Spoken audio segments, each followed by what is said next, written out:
Welcome to trigger with Sundar.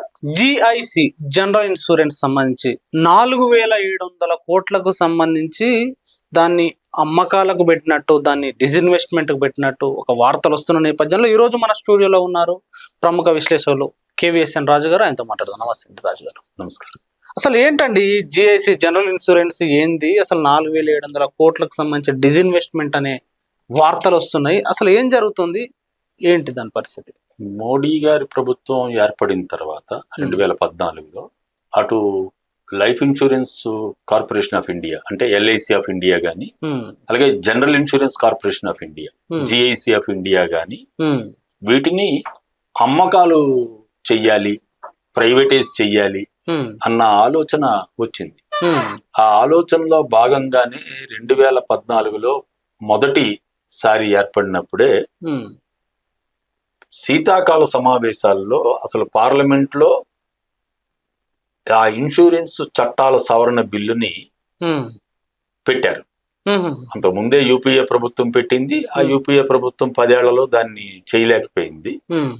కానీ మోడీ గారు పట్టుబట్టి చెయ్యాలని దీక్షతో ఉన్నారు కాబట్టి 2014 డిసెంబర్లో పార్లమెంట్ సమావేశాలు ముగిసిన తర్వాత అది రాజ్యసభలో దాన్ని మనం గట్టెక్కించుకోలేమన్న దీంతో ఆయన వెనక్కి అప్పుడు ఆర్డినెన్స్ తీసుకొచ్చారు. తీసుకొచ్చి దాని ద్వారా జిఐసి ఆఫ్ ఇండియాలో 49% వరకు పెట్టుబడుల్ని ప్రభుత్వం ఉపసంహరించుకోవాలి అనే సవరణ తీసుకొచ్చారు. తర్వాత అది చట్టరూపం అయింది. 2017లో మొదటిసారి జిఐసి ఆఫ్ ఇండియా అందులో 14.28% వాటాలని ప్రభుత్వం ప్రైవేట్ కి పబ్లిక్ కి అమ్మారు. ఇది దానికి సంబంధించి. కానీ ఇక్కడ మీకు ఒక విషయం తెలియవలసింది, వీక్షకులు కూడా తెలుసుకోవాల్సింది, అసలు జిఐసి ఆఫ్ ఇండియా ఎట్లా ఏర్పడింది? అవును, జిఐసి ఆఫ్ ఇండియా ఎట్లా ఏర్పడింది, దాని హిస్టరీ ఏంది, అసలు అమ్మాలనా అమ్మకూడదా అనే అంశాలు ప్రజలకు తెలవాలి. కరెక్ట్. అందుకే జిఐసి ఆఫ్ ఇండియా అన్నది భారతదేశానికి స్వాతంత్రం వచ్చిన తర్వాత అసలు లేదు.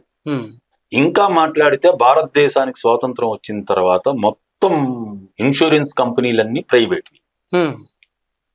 అప్పుడు నెహ్రూ గారి ప్రభుత్వం భారతదేశాన్ని ఆర్థికంగా ముందుకు తీసుకెళ్ళాలి అని అంటే దానికి అవసరమైన పెట్టుబడులు సమకూర్చగలిగిన శక్తి ఇన్సూరెన్స్ కుంటుంది.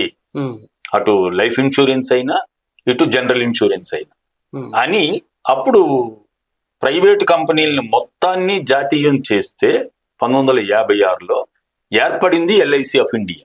అంటే 246 ప్రైవేటు జీవిత బీమా కంపెనీలు విదేశీ కంపెనీలతో సహా వాటిని జాతీయం చేసి ఒకే ఒక కార్పొరేషన్ పెట్టారు. అది ఎల్ఐసి ఆఫ్ ఇండియా. అంటే మొత్తం లైఫ్ బిజినెస్ నే గవర్నమెంట్ తప్ప, ఎల్ఐసి ఆఫ్ ఇండియా తప్ప ప్రైవేటు వాళ్ళు చేయడానికి ఎటువంటి అవకాశం లేకుండా చట్టం తీసుకొచ్చారు. అది ఎల్ఐసి చట్టం.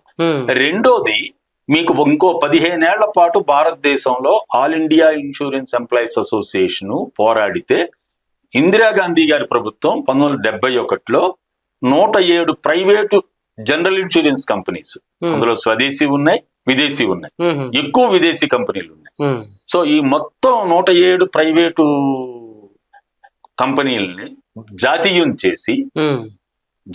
చేసి జిఐసి ఆఫ్ ఇండియా ఏర్పడింది. అందువల్ల జిఐసి ఆఫ్ ఇండియా 1971లో ప్రభుత్వ రంగ కార్పొరేషన్ గా ఏర్పడింది. కానీ అది వ్యాపారం చేసేది కాదు, హోల్డింగ్ కంపెనీగా ఉండేది. దానికి 4 అనుబంధ కంపెనీలు పెట్టారు. అవి ఇప్పుడు భారతదేశంలో ఇప్పటికీ ఉన్నాయి. అవి national insurance company, new India insurance company, United India insurance company, oriental insurance company. అంటే ఈ 4 కంపెనీలు భారతదేశంలో సాధారణ బీమా వ్యాపారం చేస్తుంది. జనరల్ ఇన్సూరెన్స్ అంటే సాధారణ బీమా. ఈ 4 కంపెనీలు మార్కెట్ లో ఉంటాయి. ప్రజలకి కావలసిన, వ్యాపారులకి కావలసిన పాలసీలని, జనరల్ ఇన్సూరెన్స్ ప్రొడక్ట్స్ అన్ని అందిస్తాయి. ఇక్కడ కూడా ఇంకో రెండో కీలకమైన విషయం ఏంటంటే 56లో ఎట్లా అయితే మొత్తం జీవిత బీమాని జాతీయం చేశారో 71లో ఇందిరాగాంధీ గారు కూడా మొత్తం సాధారణ బీమా కంపెనీలు అంటే జిఐ జనరల్ ఇన్సూరెన్స్ బిజినెస్ ని కూడా మొత్తం జాతీయం చేశారు. అందువల్ల 1971 నుంచి భారతదేశంలో జనరల్ ఇన్సూరెన్స్ వ్యాపారం చేయాలి అని అంటే ఈ 4 కంపెనీలు చెయ్యాలి. ఈ 4 కంపెనీలకి యజమానిగా జిఐసి ఆఫ్ ఇండియా ఉండేది. జిఐసి ఆఫ్ ఇండియా యజమాని మాత్రం ప్రభుత్వం.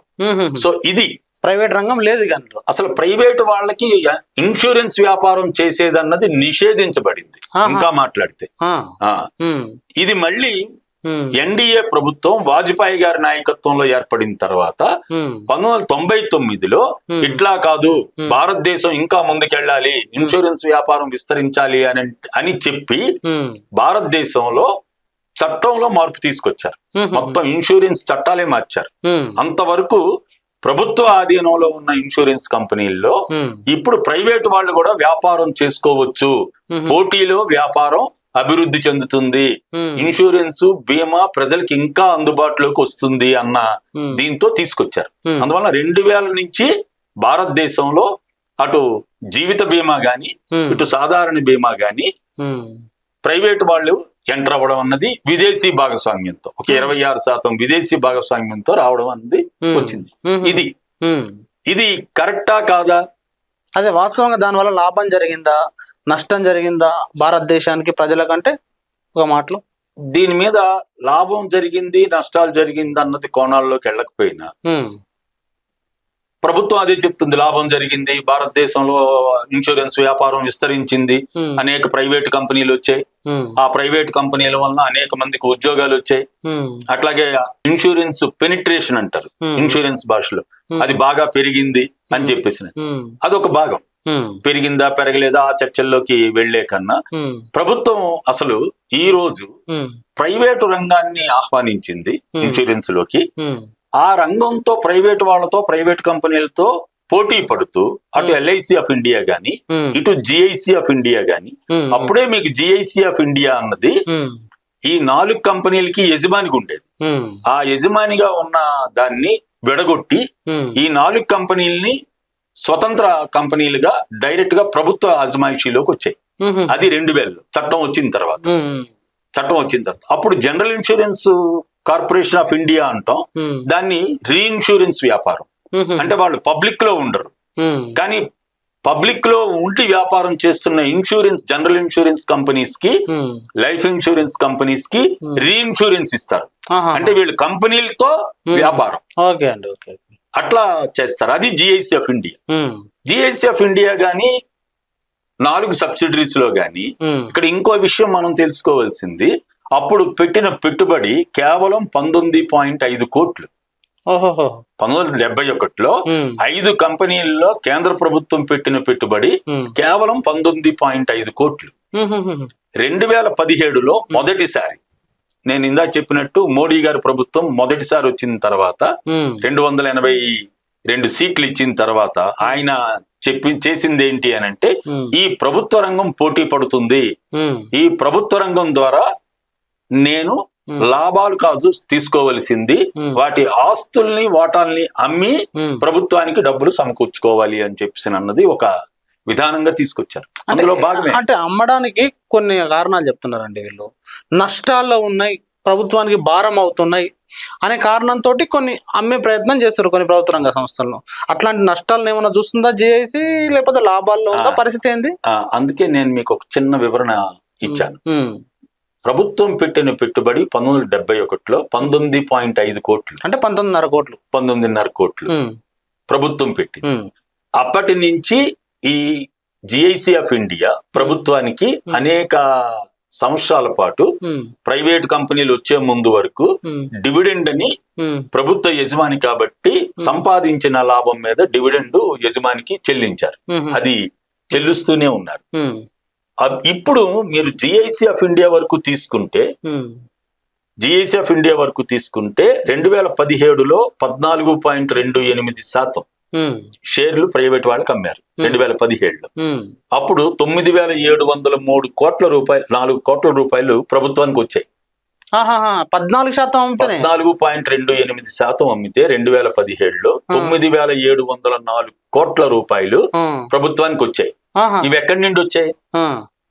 కేవలం 14.28% అమ్మితే 9,000 చిల్లర కోట్లు, 9,704 కోట్లు ఖచ్చితంగా ఇది ప్రభుత్వానికి వచ్చాయి.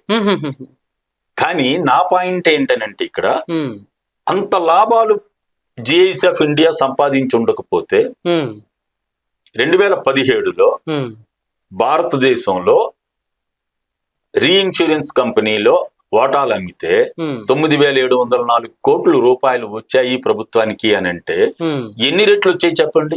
అందుకే మీకు 1971లో కేవలం 19.5 కోట్లు, అది కూడా 5 కంపెనీల్లో. కానీ ఇక్కడ వాటా ఎంత అమ్మారు?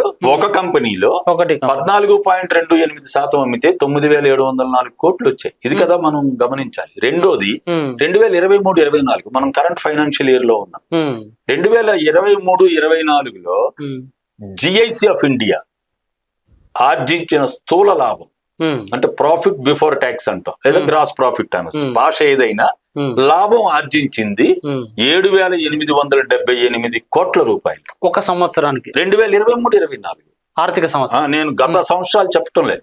ఏది 2000 నుంచి ప్రైవేట్ వాళ్ళతో పోటీ పడుతూ. ఇక్కడ ఇంకో విషయం కూడా ఉంది. 2000 నుంచి జనరల్ ఇన్సూరెన్స్ వ్యాపారం చేయడానికి స్వదేశీ విదేశీ వాటాతో ప్రైవేట్ కంపెనీలు వచ్చాయి తప్ప ఈ రోజు వరకు, అంటే 2024 సెప్టెంబర్ లో ఉన్నాం మనం, ఈ 24 ఏళ్ల పాటు ఒక్క విదేశీ రీఇన్సూరెన్స్ కంపెనీ స్వదేశీ రీఇన్సూరెన్స్ కంపెనీతో భాగస్వామ్యం అయ్యి ఒక్క ప్రైవేట్ కంపెనీ రాలేదు. ఇప్పటికీ రీఇన్సూరెన్స్ వ్యాపారంలో భారతదేశంలో ప్రభుత్వ రంగంగా ఉన్న జిఐసి ఆఫ్ ఇండియాయే ఉంది. ఇది గొప్ప కీలకమైన విషయం. రెండోది, జిఐసి ఆఫ్ ఇండియా 71 నుంచి ఈవెన్ 2000 తర్వాత కూడా ప్రపంచ వ్యాప్తంగా అనేక చోట్ల తన వ్యాపారాన్ని విస్తరించింది, తన ఆఫీసులను ఓపెన్ చేసింది, 3 సబ్సిడరీస్ కలిగి ఉంది, 4 విదేశీ కంపెనీల్లో ఇన్వెస్ట్మెంట్ చేసింది జిఐసి ఆఫ్ ఇండియా. అది కాక మీకు ఈ ఇయర్ ఒక వాటాకి 10 రూపాయలు డివిడెండ్ ఇచ్చింది 2023-24. అంటే అది సుమారు 1756 కోట్ల రూపాయలు. 1756 కోట్ల రూపాయలు ఒక్క సంవత్సరానికి 2023-24కి వాటాదారులకి డివిడెండ్ రూపంలో చెల్లించడానికి బోర్డు నిర్ణయం అయింది. ఇప్పుడు చెల్లిస్తారు. ఇది దీని చరిత్ర. రెండోది, వీటి ఆస్తులు మీరు తీసుకుంటే 1,78,286 కోట్లు. మళ్ళీ సార్ ఇప్పుడు 1,78,286 కోట్లు జిఐసి ఆఫ్ ఇండియా తాలూకా ఒక్క కంపెనీ తాలూకా ఆస్తులు. అంటే 71లో పుట్టిన కంపెనీ 19.5 కోట్లతో పుట్టిన కంపెనీ 19.5 కోట్లలో కొంత అమౌంటే అందులో ఉంది. ఇంకా 4 కంపెనీలు ఉన్నాయి. మీరు మళ్ళీ అది మిస్ అవ్వదు. మొత్తం 19.5 కోట్లు ఒక కంపెనీలో పెట్టలే, 4 కంపెనీలు హోల్డింగ్ కంపెనీగా పెట్టి మిగతా 4 కంపెనీలు అంటే 5 కంపెనీల్లో పెట్టింది. కానీ ఎంత ఆస్తులు ఒక కంపెనీవి జిఐసి ఆఫ్ ఇండియావి 1,78,286 కోట్లు. అట్లాగే భారతదేశ ప్రభుత్వ ఆదేశాల మేరకు అనేక పథకాల్లో పెట్టిన పెట్టుబడులు 1,40,048 కోట్లు ఒక్క జిఐసి ఆఫ్ ఇండియా పెట్టింది. మరి ఇందులో ఉద్యోగులు కొన్ని వేల మంది ఉన్నారు, మాకు ఉద్యోగుల మీద ఎక్కువ ఖర్చు అవుతుంది అని అంటే, ఈ మొత్తం జిఐసి ఆఫ్ ఇండియాలో ఉన్న ఉద్యోగుల సంఖ్య కేవలం 428. అంటే ఉద్యోగుల మీద పెట్టే ఖర్చు చాలా తక్కువ. కానీ ఆర్జిస్తున్న లాభం, పెట్టుబడులు పెట్టిన పరిస్థితి, ఆస్తులు ఈ లెక్కలు తీస్తే అసలు ఇంత లాభదాయకమైన సంస్థ అయ్యి ఉండి ప్రైవేటు కంపెనీలు కూడా రీఇన్సూరెన్స్ లో ఇంతవరకు కంపెనీ పెట్టలేని పరిస్థితి 24 ఏళ్లు ఉన్నా ఇప్పుడు ప్రభుత్వం మళ్ళీ మేము ఇంకొక 6.8% ఓట్లు షేర్లు అమ్ముతానంటుంది. 6.78%. ఇంతకుముందు 14.22 అమ్మారు, ఇప్పుడు 6.78% ఓటాలు అమ్ముతాం. దాని ద్వారా మేము ఇంకో 4,700 కోట్లు సంపాదిస్తామని చెప్పినని ఇప్పుడు ప్రాసెస్ మొదలైంది. నిన్న ఓవర్ సబ్స్క్రైబ్ అయింది. కానీ ఇందులో ఎక్కువ మంది ఎవరు ఓటాలు కొంటున్నారు? ఎవరు కొంటున్నారంటే చిన్నవాళ్ళు కాదు, అందరూ పెద్దవాళ్ళే. అంటే అందులో ఎల్ఐసి ఉంది, జిఐసి ఉంది. జిఐసి వాళ్ళు మిగతా కంపెనీలు ఉన్నాయి, బ్యాంకులు కొన్నాయి, ఫైనాన్షియల్ ఇన్స్టిట్యూషన్స్ కొన్నాయి. కానీ 2 లక్షల పైన వాటాదారులు 2 లక్షల రూపాయల పైన పెట్టిన పెట్టుబడి ఆ వాటాదారుల సంఖ్య ఈ 14.22%లో 98%. 98%. 2% మిగతా మీరన్న చిన్న చితక మీలాంటి వాళ్ళు నాలాంటి వాళ్ళు పెట్టిన షేర్లు. ఇది అంటే ఇందులో మీకు ప్రైవేటు వ్యక్తుల భాగస్వామ్యం, మా భారతదేశ ప్రజలకు భాగస్వామ్యం ఇది కాదు, ఇది లేదు. ఇది ఉంటే రివర్స్ లో ఉండాలి. అప్పుడు 98% సామాన్య ప్రజానికో మధ్యతరగతి ప్రజలు వీళ్ళు కలిగి ఉంటే అప్పుడు సామాన్య ప్రజలకి భారతదేశంలో ఉన్న అందరికీ నేను వాటా అందించాను, అందువలన ఆ వాటాలు కొనడం వల్ల వాళ్ళకి లాభాలు వస్తే వాళ్ళకి డివిడెండ్ వస్తాయి అని చెప్పినది కాదు. కానీ ఇది ఎవరికి 98%, అదొక భాగం. రెండోది, అసలు ఇప్పుడు వాళ్ళకి డబ్బులు వద్దు అని వాళ్ళ చైర్మన్ గారు చెప్పారు. మా దగ్గరే డబ్బులు ఉన్నాయి, 1,40,000 కోట్ల రూపాయలు మా దగ్గర ఇన్వెస్ట్మెంట్స్ మేము పెడుతున్నాం, మాకు అసలు డబ్బులు అవసరం లేదు, సాల్వెన్సీ బానే ఉంది, వ్యాపారం విస్తరిస్తుంది, మాకు ఎటువంటి ఆర్థిక అవసరాలు లేవని చైర్మన్ గారే ఏప్రిల్లో ఇంటర్వ్యూలో చెప్పారు స్పష్టంగా. మరి వాళ్ళు చెప్పిన తర్వాత ఎందుకు అమ్ముతున్నట్టు ఇప్పుడు అది? అంటే మరి అది విధానంగా పెట్టుకున్నారు. మోడీ గారిలో ప్రభుత్వంలో ఉన్నది ఇప్పుడు 303 నుంచి 240కి తగ్గిన మోడీ గారు ఈ అమ్మే విధానం మార్చడం లేదు. అంటే ప్రభుత్వ రంగాన్ని అమ్మేయాలి. ఎందుకనంటే ఇక్కడ 2 కీలకమైన భాగాలు ఉన్నాయి. ఒకటి, మీకు 1,78,286 కోట్ల ఆస్తులు కలిగిన జిఐసిని మీకు అమ్మడం మొదలు పెడితే ఇది ఎవరి చేతుల్లోకి వెళ్తే పెత్తనం ఈ ఆస్తుల మీద? ప్రైవేట్ వాళ్ళ చేతుల్లోకి వెళ్తాయి. రెండోది, అసలు ఇంతవరకు ప్రైవేట్ కంపెనీ విదేశీ భాగస్వామ్యంతో పెట్టలేకపోయారు, రాలేదు. అటువంటి దాన్ని ఇప్పుడు ప్రైవేట్ వాళ్ళకి అందజేయాలి అన్నది మోడీ గారి కోరిక. ఎందుకనంటే భారతదేశంలో ఇప్పుడు మనం గత 10 ఏళ్ల నుండి చూస్తున్న అనుభవాలు, పేదరికం పెరుగుతుంది, నిరుద్యోగం పెరుగుతుంది, అసమానతలు పెరుగుతున్నాయి. కానీ రెండో పక్క మనకి బిలియనీర్లు పెరుగుతున్నారు. ఇప్పుడు మొన్నే ఒక ఇది వచ్చింది, అదానీ గారు మళ్ళీ నెంబర్ వన్ అయ్యారు. అలాగే ఇప్పుడు మా బిలియనీర్ల సంఖ్య భారతదేశంలో 340కి వచ్చిందన్నారు. అంటే ఒక 334 మంది బిలియనీర్లు తయారవడానికి ఇప్పుడు భారతదేశంలో ఈ ప్రభుత్వం ప్రజల ఆస్తుల్ని ఎవరికి ఇస్తుంది? వ్యక్తులకి ఇస్తుంది. ఇది విధానం. అందువల్ల జనరల్ ఇన్సూరెన్స్ లో ఉద్యోగులు గాని, లైఫ్ ఇన్సూరెన్స్ లో ఉద్యోగులు గాని, లేదు ఆర్థిక ప్రగతిని భారతదేశ అభివృద్ధిని కోరుకుంటున్న వాళ్ళు గాని ఈ డిస్ఇన్వెస్ట్మెంట్ ని వ్యతిరేకించాలి. ఎందుకు అమ్మాలి? అవునండి, వాళ్ళేం చెప్తారు, ప్రభుత్వానికి కూడా డబ్బులు కావాలి కదా, డబ్బులు కావాలంటే ఇట్లా మానిటైజేషన్ పేరుతోటో డిస్ఇన్వెస్ట్మెంట్ పేరుతోటో అట్లా వీటి ప్రభుత్వ రంగ సంస్థల్ని కొద్దిగా అమ్మడం ద్వారా డబ్బులు సంపాదించి డబ్బులు తీసుకొచ్చి అవి మళ్ళీ సంక్షేమానికి పెట్టాలి కదా అనే ఆ ఆర్గ్యుమెంట్ ఒకటి నడుస్తుంది. దాన్ని తప్పెట్లా అంటారు మీరు? నేను తప్పను, కానీ మరి 10 ఏళ్ళు అనుభవం ఏంటి? నెక్స్ట్ మీకు 2017లో అమ్మారు, 9,704 కోట్లు వచ్చాయి. అలా పబ్లిక్ సెక్టర్ బ్యాంకులను అమ్మారు, మీకు ఎల్ఐసిలో కొంత వాటా అమ్మారు. ఇవన్నీ కొన్ని వేల కోట్ల రూపాయలు ప్రభుత్వానికి వచ్చాయి. ఏమి సంక్షేమం చేశారు? మరి ఎందుకు పేదరికం పెరిగింది? ఎందుకు ఆకలి పెరిగింది? ఎందుకు నిరుద్యోగం పెరిగింది? ఇది కదా మనకి అనుభవం ఉంది. ఇది ఇప్పుడు మోడీ గారు ఈ రోజు అధికారంలోకి రాలే, అధికారం 10 ఏళ్లు పూర్తి చేశారు ఆయన. ఇప్పుడు 11వ ఏటలో ఉన్నారు. మరి నిజంగా ఈ 10 ఏళ్లలో అటువంటి ప్రభుత్వ రంగంలో ఉన్న ఆస్తుల్ని మేము అమ్మి ఆ డబ్బులు సేకరించి మేము ఇంతమందికి ఉపాధి ఇచ్చాం, ఇంతమంది పేదరికల్ని బయటికి తీసుకొచ్చాం, ఇంతమందికి ఆహారం అందించాం, లేదు భారతదేశంలో ఇంత మ్యానుఫ్యాక్చరింగ్ కంపెనీలు భారతదేశం పారిశ్రామికంగా అభివృద్ధి చేయడానికి మేము పెట్టుబడులు పెట్టాం అని చెప్పమనండి, లేదు. కానీ రెండో వైపు ఏం జరుగుతుంది? మన కళ్ళ ముందు ఉదాహరణ, బిలియనీర్లు పెరుగుతున్నారు. అసలు 2014కి ఎక్కడ 100లో కూడా లేని ఆయన ఇప్పుడు ఏషియాలోనే నెంబర్ 1 ఆస్తిపరుడికి వచ్చారు అదానీ గారు. అందువల్ల ఇది ఏం సూచిస్తుంది అంటే ప్రజల ఆస్తిని వ్యక్తులకి ఇస్తున్నారు తప్ప ఈ ప్రజల్ని మాత్రం వాళ్ళ బాధలోంచి బయట పడవేయలేదు అన్నది ఉంది. అందుకే మేం కోరుకుంటుంది అదే మీరు కానీ ఇప్పుడు జిఐసిలో నుంచి దాన్ని డిస్ఇన్వెస్ట్మెంట్ చెయ్యొద్దు అనే వాళ్ళు కానీ, లేదు మొత్తం ప్రభుత్వ రంగ సంస్థలను బలంగా ఉండాలి అని కోరుకునే వాళ్ళు జిఐసిని ఎందుకు డిస్ఇన్వెస్ట్మెంట్ చేయొద్దు అంటున్నారు? మీరు ఏం చెప్పదలుచుకుంటారు దాని మీద?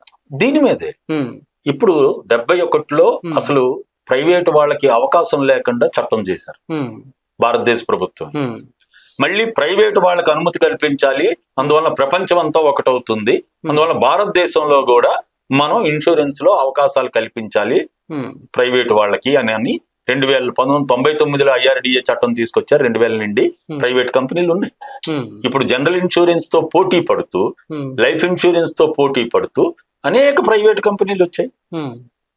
అటు LICలో జీవిత బీమాలో గాని, ఇటు సాధారణ బీమాలో గాని ఆ పోటీలో కూడా ప్రభుత్వ రంగాన్ని నిలబడ్డది, లాభాలు ఆర్జిస్తుంది, ప్రజలకు సేవ చేస్తుంది, ప్రజలకి క్లెయిములు సకాలంలో చెల్లిస్తుంది, ఎక్కడో లోపం లేదు, కావలసిన పెట్టుబడులు ప్రభుత్వానికి అందిస్తుంది, అలాగే లాభాలు సంపాదిస్తుంది కాబట్టి మీకు డివిడెండ్ కూడా చెల్లిస్తుంది. మరి ఇటువంటి కంపెనీల్ని మనం కాపాడుకోవాలా ప్రభుత్వం? దీన్ని అమ్మాలా? మేము అడుగుతుంది అది, భారతదేశ ప్రజలనే అడుగుతున్నాం. మీరు ఆ ప్రభుత్వానికి ఎందుకు వ్యతిరేకంగా మీరు మాట్లాడరు? ప్రభుత్వం తన విధానాన్ని మార్చుకునేటట్టు మీరెందుకు అడగరు? అది మేము కోరుకుంటుంది. ఎందుకనంటే ఇది భారతదేశ ఆర్థిక అభివృద్ధికి దోహదపడేది. ఇది కావలసిన పెట్టుబడులు ఇప్పుడు రిజర్వ్ బ్యాంకు గవర్నర్ గారు చెప్తున్నారు, పెట్టుబడులు పెట్టండి అని. ఎవరికి చెప్తున్నారు? ప్రైవేట్ వాళ్ళకి. మరి ప్రైవేట్ వాళ్ళు పెట్టుబడి పెట్టాలి అని ఆహ్వానిస్తున్నారు. మరి ప్రభుత్వం కూడా పెట్టుబడి పెట్టాలి. మరి ప్రభుత్వం పెట్టుబడి పెట్టాలి అని అంటే ఎక్కడి నుంచి రావాలి? ఆర్థిక సంస్థల నుండి రావాలి, అటు రంగ బ్యాంకుల నుంచి రావాలి, ప్రభుత్వ రంగ బీమా కంపెనీల నుంచి రావాలి. మరి వీటిని నిర్వీర్యం చేస్తే ఎట్లా? రెండో పక్క పోని మీరేమైనా ధనవంతుల మీద ట్యాక్స్ వేస్తున్నారా? అసలు ధనవంతుల మీద ట్యాక్స్ తగ్గిస్తున్నారు, సామాన్యుల మీద ట్యాక్స్ పెంచుతున్నారు. మరి ఎట్లా భారతదేశంలో ప్రభుత్వానికి, ఈవెన్ మోడీ గారి ప్రభుత్వానికి ఎక్కడి నుండి పెట్టుబడులు వస్తాయి? ఇది కూడా మేము చెప్తున్నాం ప్రజలకి. దీని మీద పోరాటాలు జరుగుతున్నాయి. అనేక ప్రోగ్రెసివ్ సెక్షన్స్ ముందుకు వస్తున్నాయి. ఈ విధానం కరెక్ట్ కాదు, 90లో మీరు ప్రారంభించిన తర్వాత వచ్చిన విధానాలు భారతదేశ ఆర్థిక అభివృద్ధికి దోహదపడలేదు, భారతదేశంలో ఉద్యోగాలు పెరగడానికి దోహదపడలేదు. ఇది కొంతమంది పెద్దవాళ్లకు ఉపయోగపడేటట్టున్నాయి తప్ప ఇది భారతదేశ ఆర్థిక అభివృద్ధికి దోహదపడటం లేదని అనేక ఉదాహరణలు వచ్చాయి, అనేక విషయాలు పత్రికల్లో కూడా వచ్చాయి. మేము మా యాజిటేషన్ లో కూడా చూపించాం. ఇంకా మాట్లాడితే ఇన్సూరెన్స్ ఉద్యోగులు సుమారు 1,52,00,000 సంతకాలు అసలు ప్రైవేటు కంపెనీలను అనుమతించొద్దు అని మీకు సంతకాలు ప్రజల దగ్గర నుండి సంతకాలు సేకరించి ప్రభుత్వానికి ఇచ్చాం. అప్పుడు ప్రభుత్వానికి 98లో నేను 98లో అక్కర్లేదు అని చెప్పినాను. కానీ అది పీపుల్స్ పిటిషన్, దాని మీద ఎక్కడ చర్చ జరగలేదు. ఎందుకనంటే NDA 1 ప్రభుత్వం వాజ్పేయి గారి నాయకత్వంలో వచ్చింది. లేదు, ఈ రిఫార్మ్స్ తో భారతదేశం ముందుకెళ్ళిపోతుంది, మేము ఈ సంస్కరణల ద్వారా భారతదేశాన్ని మేము మరింత ముందుకు తీసుకెళ్తాను. ఇప్పుడు మోడీ గారిని కూడా మేము అభ్యర్థిస్తుంది అదే. మీరు 2047కి మీరు భారతదేశాన్ని ధనిక దేశంగా చేస్తాను, అభివృద్ధి చెందిన దేశంగా చేస్తానని చెప్తున్నారు కదా. అది మీరు చేయదలుచుకుంటే, మీరు నిజాయితీతో చేయదలుచుకుంటే, నిజంగా ఆ మాట మీద మీరు నిలబడితే, మీరు ప్రభుత్వ రంగంలో మీరు ఓటాలు నమ్మడం, ప్రభుత్వ రంగంలో ప్రైవేటీకరణ చేయడం అన్నది ఆపితే ఖచ్చితంగా అవి దోహదపడతాయి. ఇది అందుకే ఈ రూపంలో మేము ప్రజల్ని విజ్ఞప్తి చేస్తున్నాం. ఇప్పుడు మీ ద్వారా వీక్షకులను కూడా కోరుతున్నది ఏంటి అని అంటే, ఇది ఒక జనరల్ ఇన్సూరెన్స్ అని కాదు, GIC ఆఫ్ ఇండియా అని కాదు. బేసిక్ గా JIC తో పాటు LIC కూడా లాభాల్లో ఉన్నాయి కదా రెండు. వీటిని కూడా అంటే ఇలాంటి వాటిని నమ్మడం అంటే బంగారు గుడ్లు పెట్టే బాతును కోసుకొని తిన్న కథ ఒకటి మనం చిన్నప్పుడు పుస్తకాలు చదువుతాం. అలాంటి పరిస్థితే ఉంటుందా? మీరు చెప్పిన సామెత దీనికి కరెక్ట్ గా సూట్ అవుతుంది. నేను మొత్తం గుడ్లన్నీ తీసేసుకోవాలి అని బాతును చంపినట్టు ఉంటది. అది బాతు రోజుకు ఒకటే పెడుతుంది, బంగారు గుడ్డు.